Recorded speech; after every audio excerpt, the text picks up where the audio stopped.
Hello प्यारे बच्चों, आपका मेरे अपने channel general study official by Amit Kumar में आप लोगों का स्वागत है। और आज से हम लोग एक नई मुहिम शुरू करना चाह रहे हैं, जिसमें हम लोग सबसे पहले क्लासेस जो शुरू करेंगे वो 12th क्लास की केमिस्ट्री की शुरुआत करेंगे। ठीक है। और सबसे पहले मैं आपको इसके बारे में अच्छे से समझा दूं कि ये जो हमारा जो कंटेंट होगा वो किस किस तरह से होगा। इससे मैं कोशिश करूंगा कि हम लगभग सारा ही अपना यूट्यूब पे कंटेंट जो है वो सारा डाल दें, जितना भी आपके बोर्ड क्लास के लिए जरूरी है। ये जो क्लासेस होंगी ये आपके चाहे यूपी बोर्ड हो, सीबीएसई बोर्ड हो या नीट की फाउंडेशन लेवल तक मैं इसमें कोशिश करूंगा कवर कर दूं। कोशिश करूंगा कि मैं इसमें नीट के काफी अच्छे अच्छे क्वेश्चन को कवर कराऊं। बट मैं ये कह सकता हूं आप लोगों को कि इस क्लास के लेने के बाद में आप लोगों को, मुझे नहीं लगता कि शायद कुछ और अलग से पढ़ने की जरूरत पड़ेगी 12th क्लास के लिए। ठीक है। आइए प्यारे बच्चों, थोड़ा सा मैं आपको पहले इसमें समझा देता हूँ थोड़ा सा केमिस्ट्री के अंदर। हम क्लास जैसे कि शुरू करना चाह रहे हैं केमिस्ट्री की।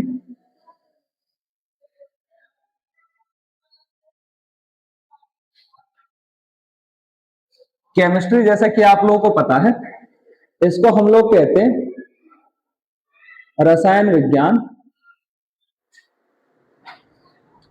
और आप अच्छी तरीके से जानते हैं कि प्यारे बच्चों ये आपके जो बोर्ड पेपर में आता है, टोटल पेपर 100 नंबर का ही होता है। इस टोटल 100 नंबर में आप लोगों का 30 नंबर का प्रैक्टिकल होता है और आपकी 70 नंबर की थ्योरी होती है। हाँ या ना? अब ये जो 70 नंबर की थ्योरी है ना, इस वाली थ्योरी पर हम काम करेंगे और ये वाला सेक्शन आप लोग खुद कवर कर लेंगे स्कूल से। अब ये जो 70 नंबर की थ्योरी में है वो आपकी दो की बुक है एनसीईआरटी की, जिसे आप लोग देखते हैं, एक पार्ट फर्स्ट होती है और एक पार्ट सेकंड होती है। पार्ट फर्स्ट के अंदर आपके 5 चैप्टर हैं या 5 यूनिट हैं। अगर मैं आप लोगों से कहूं कि ये 5 यूनिट कौन कौन सी हैं, तो एक चैप्टर सबसे पहले जिसका नाम विलियन या सॉल्यूशन है। दूसरा चैप्टर आप लोगों का वैद्युत रसायन है या इलेक्ट्रोकेमिस्ट्री है। तीसरा चैप्टर आप लोगों का वैद्युत रासायनिक बलगतिकी केमिकल काइनेटिक। फोर्थ चैप्टर आप लोगों का डी ब्लॉक और एफ ब्लॉक। और पांचवा चैप्टर आप लोगों का है इसके अंदर कोऑर्डिनेशन कंपाउंड। तो पहली किताब में 5 चैप्टर तो ये है। तो मैं एक बार आपको सामने नाम लिख देता हूं। सबसे पहला चैप्टर आप लोगों का कौन सा है? विलियन या सॉल्यूशन। दूसरा आप लोगों का जो चैप्टर है वो है आप लोगों का वैद्युत रसायन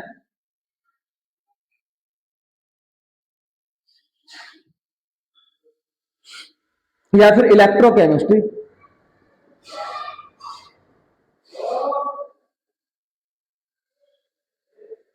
जो आप लोगों का तीसरा चैप्टर है वो है रासायनिक बलगतिकी केमिकल काइनेटिक।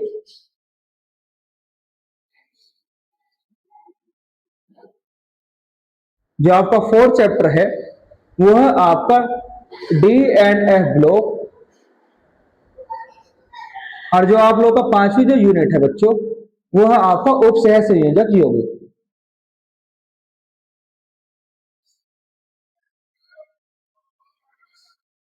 जिसको आप लोग कोऑर्डिनेशन कंपाउंड के नाम से भी जानते हैं।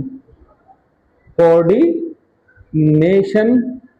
कंपाउंड। तो आप लोगों की पहली जो यूनिट है या पहली जो बुक है उसमें ये आपकी 5 है। अगर मैं आप लोगों से बात करूं कि लगभग ये पहली बुक में कितने कितने नंबर का चैप्टर आएगा, लगभग मान के चलिए 7 से 8 नंबर का चैप्टर ये आता है, 5 से 6 नंबर का चैप्टर ये आता है, 8 नंबर का लगभग चैप्टर ये आ जाता है, नीचे वाला सॉरी 5 नंबर के आसपास ये आता है, और लगभग 7 से 8 नंबर का चैप्टर ये आता है। तो मोटा मोटा जो पहली बुक है आप लोगों की वो 35 नंबर की आती है। अब मैं बात कर लेता हूं आप लोगों से इसका जो सेकंड फेज है। जो सेकंड बुक है, सेकंड बुक में आप लोगों के भी 5 ही चैप्टर हैं। मैं एक बार नाम बता दूं। पहले चैप्टर का नाम लोगों है आपके का halo alkane. Halo alkane, English में भी यही बोलते हैं, halo alkane.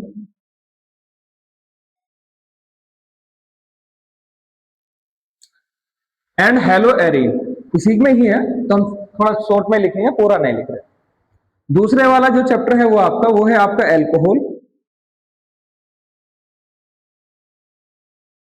Alcohol, phenol, ether. जो आपकी तीसरी यूनिट है वो आप लोगों की है एल्डिहाइड, कीटोन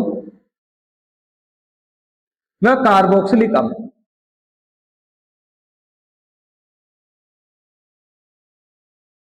कार्बोक्सिलिक अम्ल। जो आपकी नेक्स्ट यूनिट है वो है आप लोगों के नाइट्रोजन के यौगिक, बल्कि सॉरी एमीन के नाम से मिलेगा। और जो आप लोग की लास्ट यूनिट है वो है आप लोगों की जैव अणु या बायोमोलिक्यूल, जैव अणु या बायोमोलिक्यूल। जगह कम की वजह से बस मैंने थोड़ा शॉर्ट में लिख दिया। अगर हम बात करें कि ये चैप्टर कितने कितने नंबर के आते हैं, तो लगभग मान के चलिए कि 7 से 8 नंबर का चैप्टर आप लोगों का ये है। एल्कोहल कभी कभी 5 से लेकर 7 नंबर तक का हो सकता है। एल्डिहाइड, कीटोन, कार्बोक्सिलिक सबसे ज्यादा इंपॉर्टेंट चैप्टर है ये वाला। ये वाला जो आपका चैप्टर है लगभग 10 नंबर तक का आ जाता है मोटा मोटा। एमीन आपका लगभग 5 नंबर का और लगभग 5 से 7 नंबर का ये चैप्टर होता है। तो मोटा मोटा कोई भी वेरिएशन हो सकता है, 1 नंबर प्लस या 1 नंबर माइनस, तो इसमें हम ज्यादा इशू में नहीं जाएंगे, करेक्ट कितने का ही आता है, ऊपर नीचे हो सकता है। तो कुल मिलाकर के जो हमारा जो पूरा सिलेबस है वो 10 यूनिट है। एक तो ये अलग बात।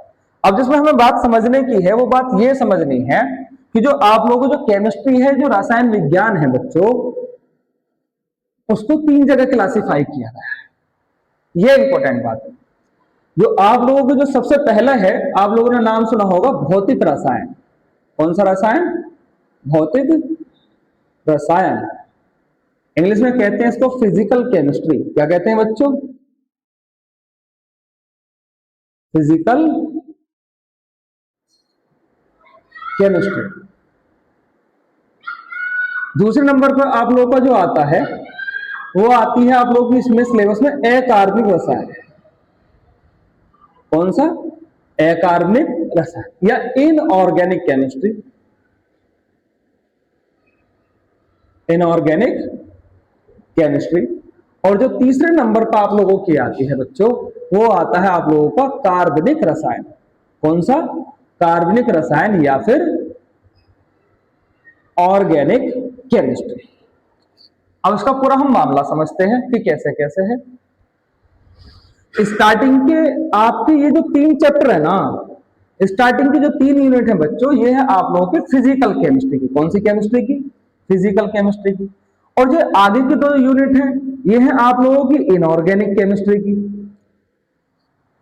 और जो बाकी की जो लास्ट वाली जो बुक है, इसके अंदर कंप्लीट बुक ये कौन सी केमिस्ट्री की? आपकी ऑर्गेनिक केमिस्ट्री।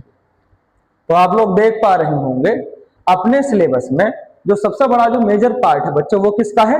ऑर्गेनिक केमिस्ट्री का।